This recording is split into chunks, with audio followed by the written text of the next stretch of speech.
Good news tonight for customers of Beam.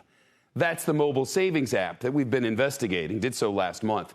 Some people put their money in but couldn't get their money back out. The company now reports that customers have gotten their money, and those with whom CNBC spoke confirm that. But Beam's troubles are not over as it battles multiple lawsuits and a federal investigation.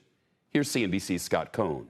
What's new in Steve Wolf's life since we spoke with him last? There's a new baby boy. His name's Jet. No problems, and couldn't be happier about that. And he's got $15,000 he's been trying to get back for months from Beam, the app that promised to pay high interest on your savings, as much as 7%, with 24/7 access to your money. Since you guys aired the story, it looks like it put some pressure on the company to act. Our investigation found dozens of customers complaining they couldn't get their money out. And Beam, a tiny startup based in this nondescript building in San Francisco, blaming everything from the vendors it used to process transactions to the COVID-19 pandemic. Last week, the Federal Trade Commission sued, alleging deceptive practices. We were particularly concerned about consumers who complained that as a result of the pandemic that they're out of jobs.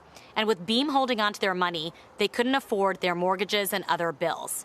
It's not clear why Beam is finally able to pay up now when some customers have been trying to get their money back since this spring. A notice to customers on its website doesn't say. But the FTC isn't taking any chances. It's seeking a court order to prevent a repeat performance. We want the court to tell Beam that it can't make these kinds of false promises to customers again. Meanwhile, one depositor has filed a proposed class action suit on behalf of thousands of Beam customers seeking unspecified damages. And those vendors Beam blamed are asking an Ohio judge to rule that they acted appropriately. The company is declining to comment on the lawsuits and has yet to respond in court. Can Beam survive? In its notice to customers, the company urges those who receive paper checks to cash them within 180 days, or they may no longer be good. Steve Wolf says he's learned his lesson about entrusting an unknown app with that kind of money.